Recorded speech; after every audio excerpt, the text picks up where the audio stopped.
Olá, aqui é o Pastor Paulo Oni e você está ouvindo mais um episódio do podcast 1CPD, um capítulo por dia, a sua dose diária de leitura na Palavra de Deus para a edificação da sua fé.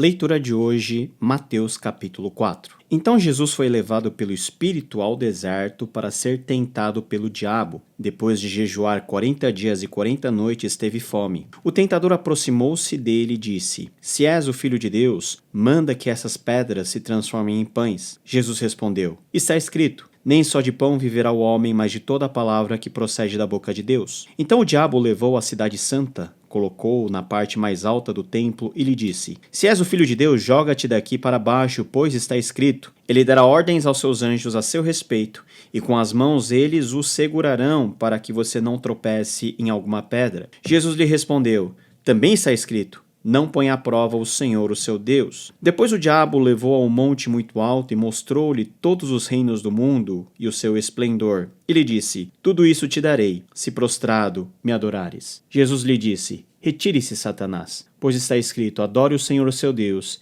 e só a ele preste culto. Então o diabo o deixou, e anjos vieram e o serviram. Quando Jesus ouviu que João tinha sido preso, voltou para a Galiléia. Saindo de Nazaré, foi viver em Cafarnaum, que ficava junto ao mar, na região de Zebulon e Naftali, para cumprir o que fora dito pelo profeta Isaías. Terra de Zebulon e terra de Naftali, caminho do mar além do Jordão, Galiléia dos gentios. O povo que vivia nas trevas viu uma grande luz. Sobre os que viviam na terra da sombra da morte, raiou uma luz. Daí em diante, Jesus começou a pregar: Arrependam-se, pois o reino dos céus está próximo. Andando à beira do mar da Galiléia, Jesus viu dois irmãos, Simão chamado Pedro e seu irmão André. Eles estavam lançando redes ao mar, pois eram pescadores. E disse Jesus: Sigam-me, e eu os farei pescadores de homens. No mesmo instante, eles deixaram as suas redes e o seguiram. Indo adiante, viu outros dois irmãos, Tiago, filho de Zebedeu, e João, seu irmão. Eles estavam num barco com seu pai Zebedeu,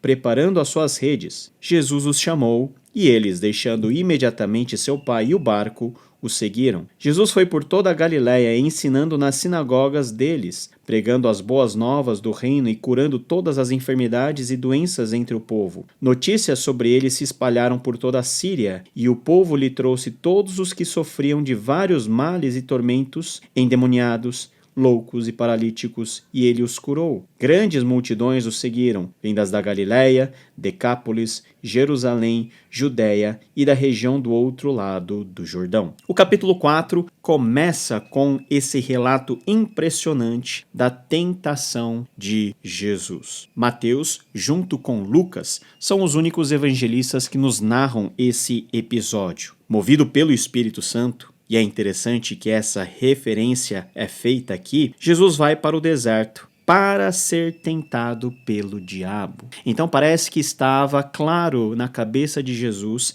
que isso ia acontecer. Mas Jesus não tratou essa situação com leniência ou com negligência. O texto diz que depois de jejuar 40 dias e 40 noites, ele teve fome, e o tentador aproximou-se justamente nesse momento de vulnerabilidade. Esse tentador é o diabo, e aqui nós podemos ver que Jesus, mesmo sendo Filho de Deus, encarnado, ele não tratou com menosprezo, desprezo ou com negligência o seu maior adversário. Isso dá uma lição para nós também. Nós precisamos entender que as tentações que são feitas pelo diabo para nos destruir devem ser encaradas com cuidado, com temor e com muito preparo. O tentador aproxima-se de Jesus e lança a primeira tentação. Se você é filho de Deus, mande que essas pedras se transformem em pães. Era uma tentação muito adequada àquele momento, na verdade, porque Jesus, afinal, estava em um jejum completo de 40 dias e Jesus, sim, estava passando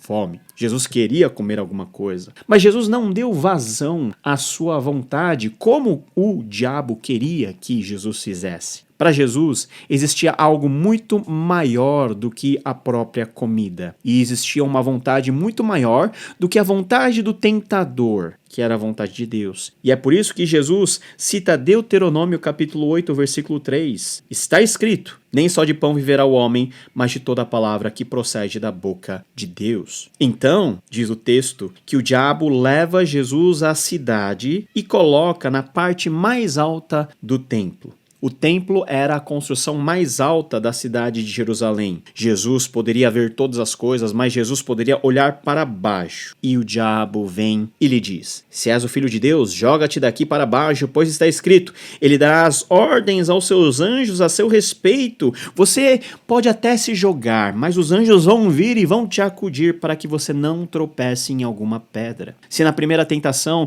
Jesus venceu com a palavra, na segunda o tentador vem com a palavra também para tentar mover o coração no sentido de Jesus, mostrar quem ele é. Qual que é o sentido de Jesus jogar-se no templo? É o sentido de Jesus revelar o seu poder como Filho de Deus. O diabo queria que isso acontecesse. O diabo queria que Jesus se revelasse antes do tempo proposto. O que o diabo queria era sabotar o plano de Jesus, induzindo Jesus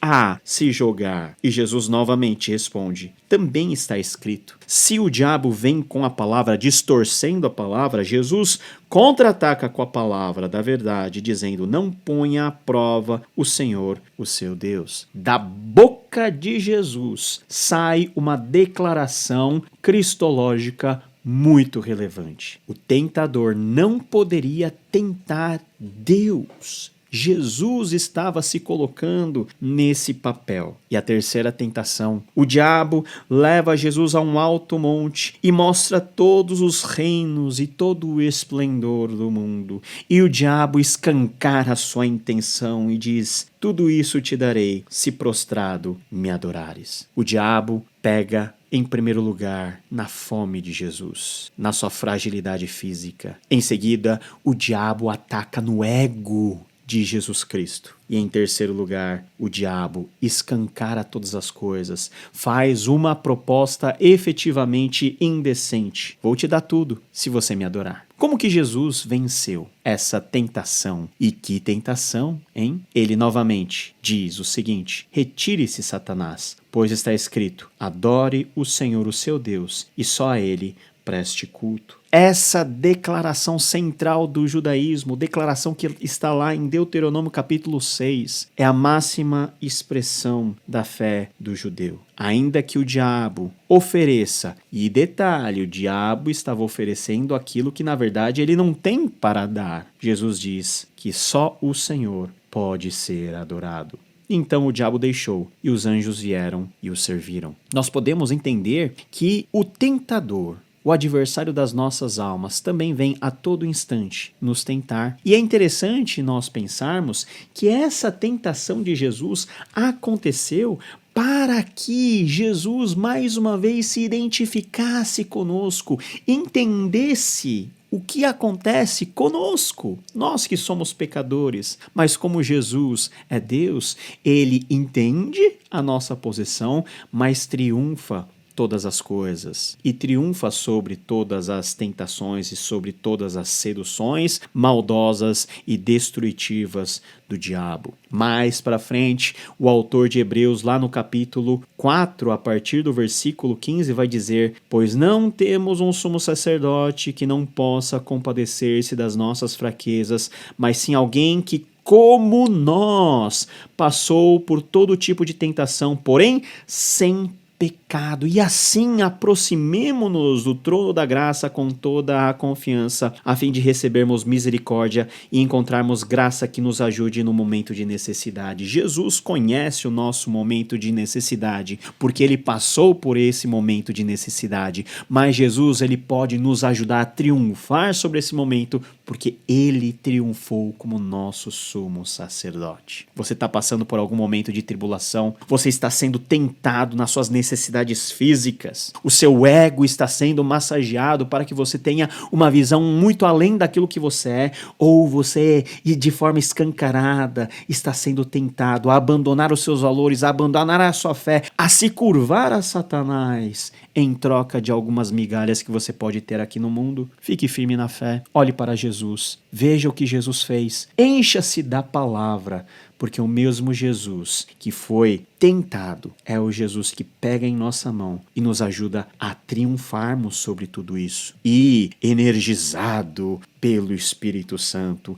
vencendo as tentações do diabo, efetivamente Jesus começa o seu ministério público e Jesus começa na região da Galileia, a Galileia chamada Galileia dos Gentios, uma região que os judeus não davam muita importância, porque afinal existia uma quantidade muito grande de gentios naquele lugar. O próprio fato de Jesus viver lá e ter a sua maior parte do ministério desenvolvido naquela região cumpre aquilo que nós temos de profecia em Isaías capítulo 9, versículo 1 a 2. Terra de Zebulon e terra de Naftali, vocês são a Galileia dos gentios, vocês são o povo que viviam sob as trevas, mas vocês agora veem uma grande luz, a luz de Jesus. Jesus sai e, como João Batista começa a pregar o arrependimento, arrependam-se, pois o reino dos céus está próximo. E logo a seguir nós temos a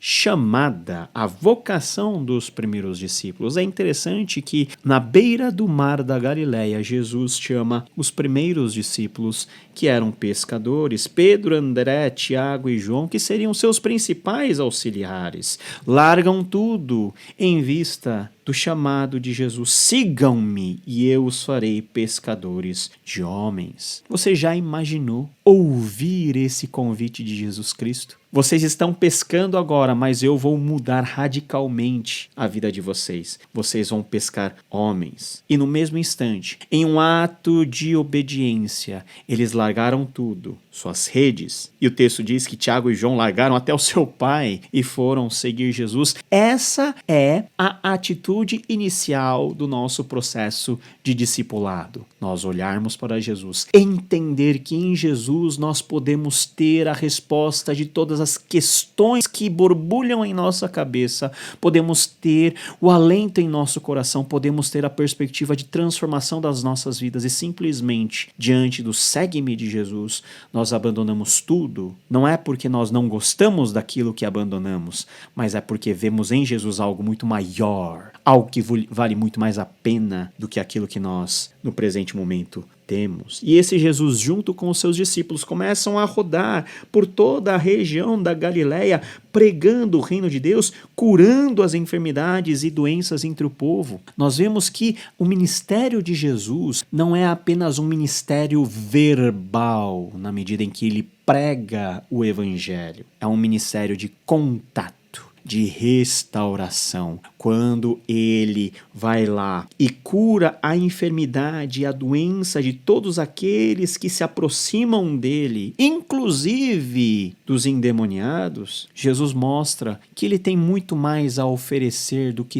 uma simples proposta de mudança de vida, que pelo seu poder, vidas realmente são transformadas, milagres podem acontecer. E diante disso, grandes multidões o seguiram, vindos de toda a parte, não somente da Galileia, mas de toda a Judéia e para além da região do Jordão. O impacto daquilo que Jesus faz, de uma forma muito próxima e pessoal às pessoas. Veja, Jesus chama discípulos, Jesus está no meio do povo, Jesus cura as pessoas. O evangelho não são apenas proposições intelectuais ou subjetivas, é o poder de Deus para a salvação daquele que crê, como vai dizer Paulo lá em Romanos capítulo 1. É o agir de Deus a transformar histórias pontuais, a transformar a história de grupos,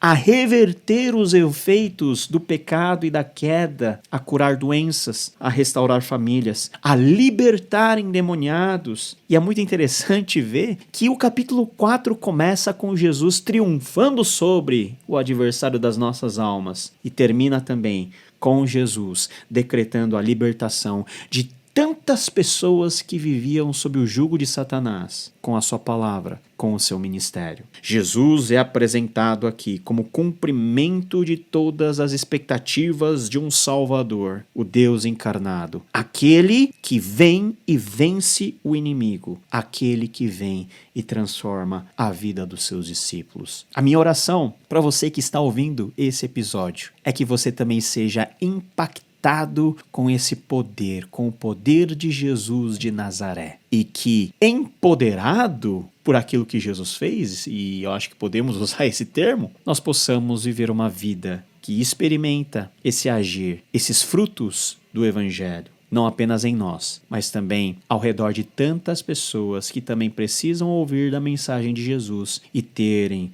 as suas vidas transformadas por Ele. Jesus começa o seu ministério de uma forma excepcional, vencendo o inimigo, chamando pessoas, curando pessoas. A fama de Jesus começa a crescer e nós temos no próximo capítulo o começo de um dos ensinamentos mais marcantes de Jesus. Capítulo 5, 6 e 7, o Sermão do Monte, que vamos ver com detalhes a partir do próximo capítulo, querendo Deus. E até lá, tchau, tchau.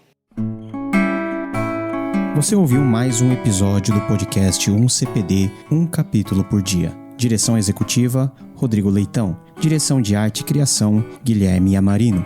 Produção, roteiro e narração, Paulo Won. Arte de capa, Adriele Neves. Distribuição, APcom.